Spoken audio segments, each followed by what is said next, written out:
جو حسن عمل ہے نا وہ اپنی اپنی کتابوں سے نہیں پڑھنا، اس کتاب سے پڑھنا ہے۔ بولے جی ذرا زبان سے، کہاں سے پڑھنا ہے؟ قرآن سے پڑھنا ہے، کیونکہ قرآن فقط ختموں پہ پڑھنے کے لیے نہیں آیا، چند حافظ بلا کر ان کی خدمت کرا کر پڑھنے کے لیے نہیں آیا۔ یہ بھی اچھا عمل ہے مگر فقط اس کے لیے نہیں آیا، قرآن آیا ہے فکر کرنے کے لیے۔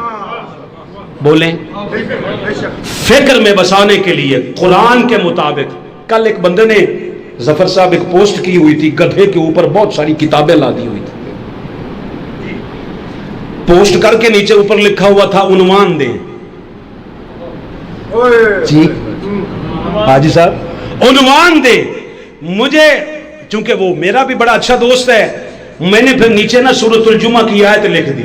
اللہ نے فرمایا مثل الذین حملوا التوراۃ، ہم نے، اللہ نے مثال دی ہے، کہا کہ ہم نے کچھ لوگوں کو تورات اٹھوائی، انہوں نے تورات، ہم نے کہا تھا تورات کو اٹھا لو، انہوں نے تورات کو ایسے اٹھا لیا، ثم لم يحملوها كمثل الحمار يحمل اسفارا، جیسے گدھا کتابیں اٹھاتا ہے۔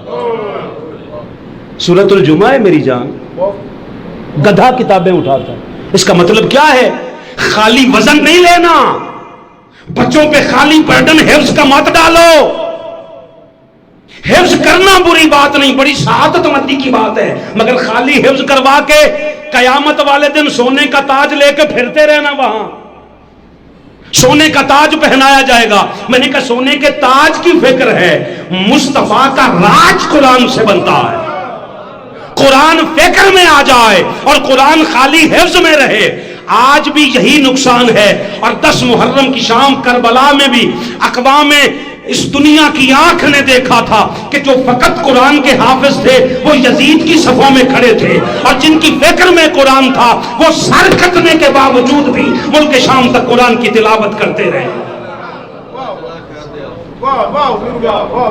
آپ کو غلط الجھا رکھا ہے لوگوں نے، لوگوں کی اپنی اپنی دکانداریاں ہیں۔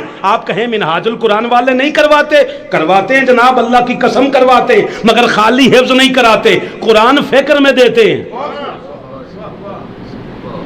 مرنا یہ ہے کہ جب ساری دنیا ایکو پاسے ٹر رہی ہوئے، تھوڑی جی گل لگے پیچھے کرو تو لوکا تو ڈری گاں طرح ہی ویکھنا ہے، ایک کڑے پاسے ٹر پے ہو۔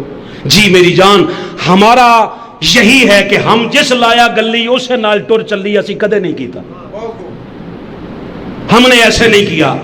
اللہ نے عقل دی ہے، قرآن بار بار کہتا ہے افلا یعقلون، کو تم میں عقل کوئی نہیں، سوچتے نہیں ہو؟ افلا یتدبرون القرآن، تم قرآن میں تدبر کیوں نہیں کرتے ہو، سوچتے کیوں نہیں ہو؟ قرآن فکر میں، لعلکم تتفکرون، قرآن اس لیے فقصص القصص لعلہم تتفکرون، اس لیے اللہ نے قرآن میں نازل کیے ہیں، کس سے؟ تاکہ قرآن تمہاری فکر میں آ جائے۔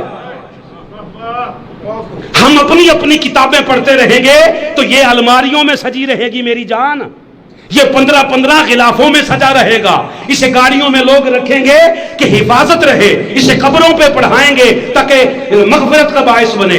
سارا کچھ سچ ہے مگر خالی اس کے لیے نہیں آیا، سمجھ کے پڑھنے